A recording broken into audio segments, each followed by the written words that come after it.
Here you are. Yes, please go on.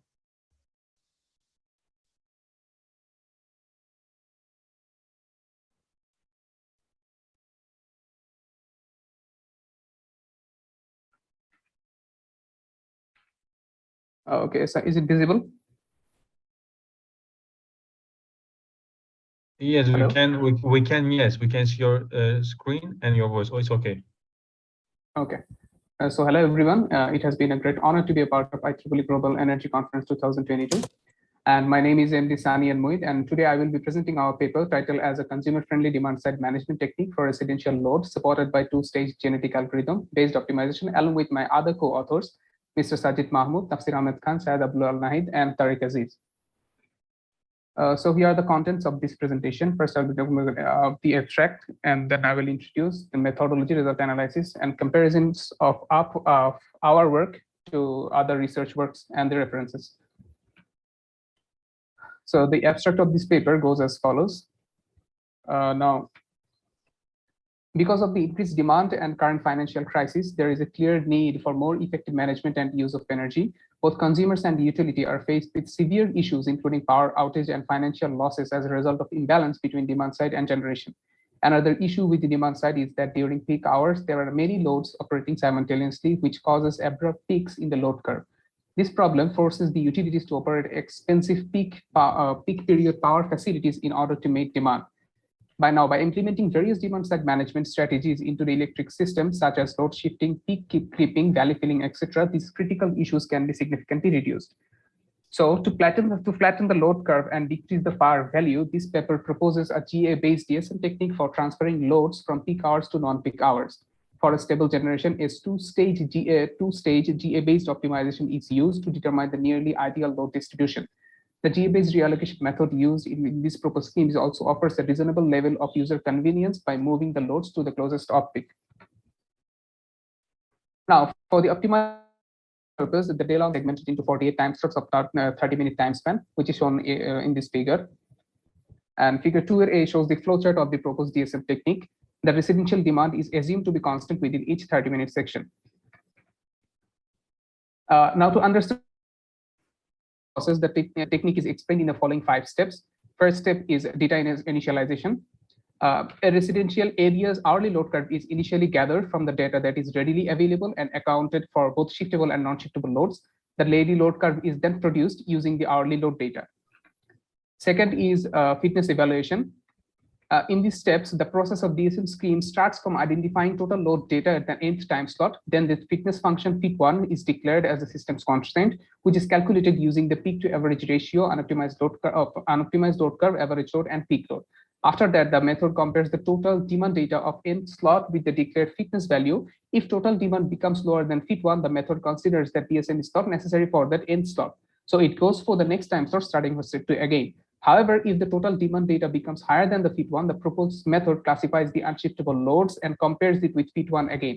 Now, for the higher unshiftable load value, the methodology shifts off the shiftable amount of load to the nearest off-peak slot by executing the reallocation process. However, if the load is less than fit1, then the GA-based optimization is deployed to identify near optimum dataset that can be kept or shaved off from the nth slot. Third will be GA deployment.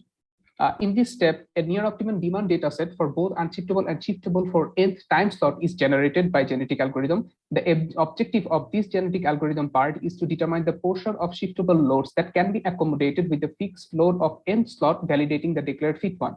The GA-based optimization provides a near optimum set of total accommodated load and shaved off load. The optimized accommodated load datasets are then stored, and on the other hand, the shaved off loads are reallocated to the new time slot by executing the reallocation process. Step 4 will be the reallocation process. This process is used to reallocate the shaved off loads from the nth time slot. At first, 2 nearest adjacent time slots are identified for the shaved off loads from the nth slot. then the existing demand in both the slots are compared with fit one. If the fitness function of both the time slots is higher than the existing demand, the methodology generates the next two adjacent time slots. However, if the demand data in any slots are less than the fitness value, the shaved off data are placed to the identified new slot. After that, the total demand is calculated and compared with the fit one. If the total demand at the new time slots is lower than fit one, the total shaved off loads of the end slot are placed in this new time slot. However, if the total demand data is higher than fit one, the methodology again deploys the genetic algorithm based optimization to determine the near optimally accommodated demand data for the new slot. This iterative process of determining the suitable new slot of the shaved off data continues until the nearest optic slot is found. Then step 5 will be completion of DSM.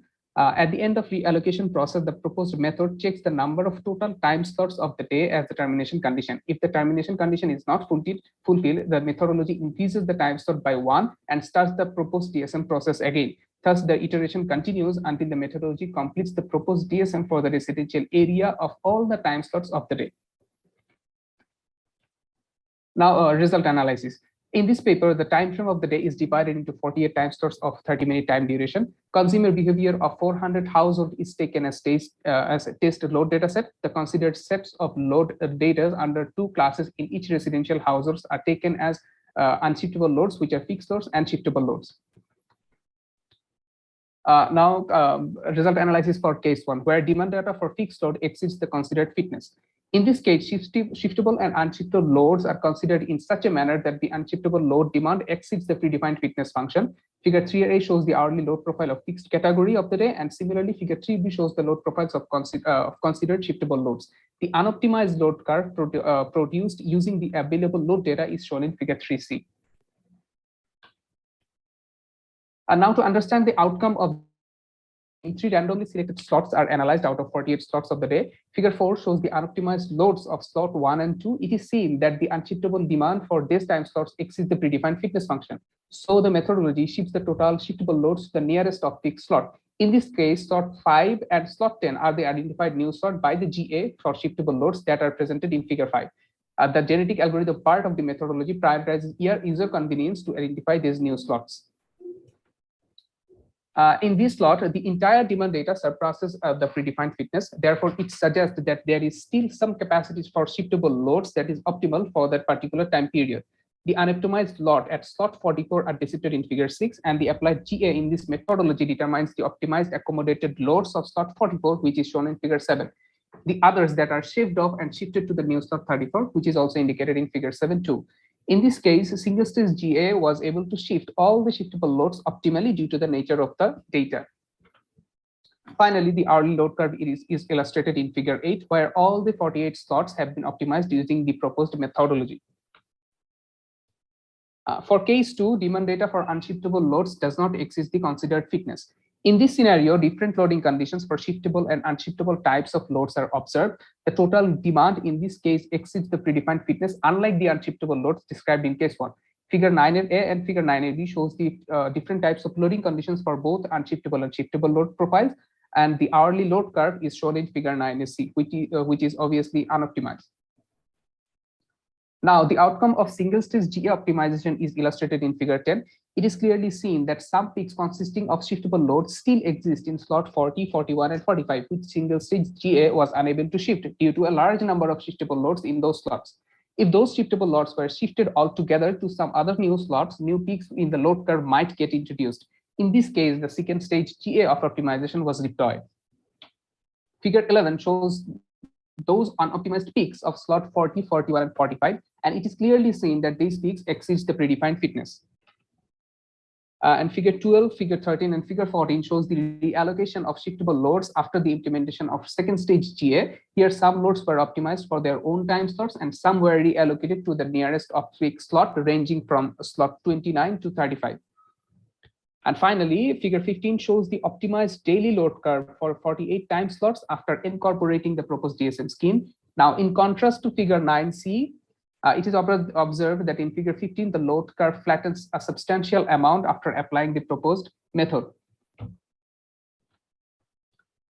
Some of the key findings for both the cases of this study are shown in this table. it is shown that it is seen that case 1 PAR is reduced by more than 30% with the implementation of first stage GA, which was able to shift all the shiftable loads. However, in case 2, PAR is reduced by an amount of 17% with first stage GA implementation, and after the implementation of second stage GA, PAR is reduced by more than 40% with all the shiftable loads distributed optimally, which resulted in a near flat load curve for that residential area.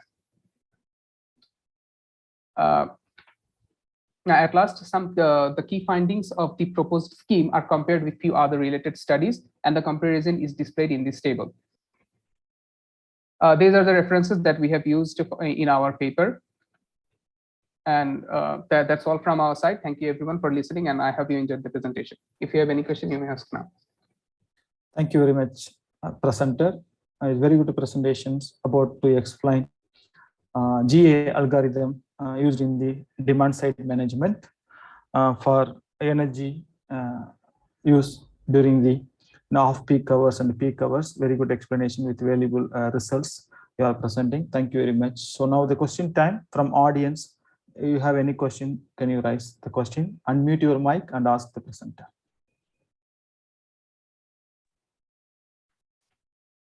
Audience, do you have any questions?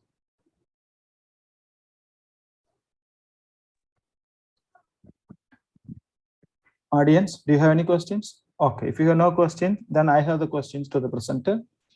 Are you hearing me? Yes, I'm hearing you. Okay, good.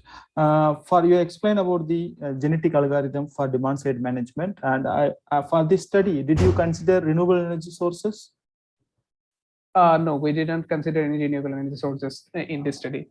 Okay, so because now at present, latest technology and the latest researchers, they are working towards the demand side management with the renewable energy sources. Okay, so the overall structure is changed when we connect the either solar and wind energy system.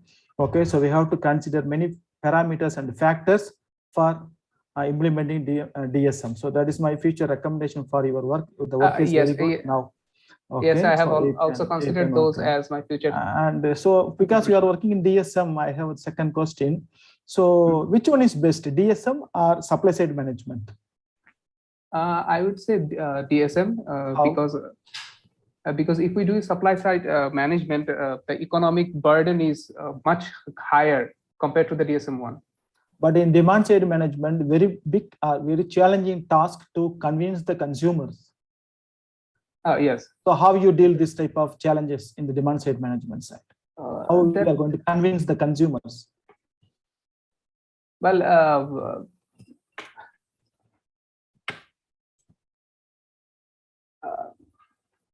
I think a reward type system can be incorporated if I want to force the consumers to behave them as I want.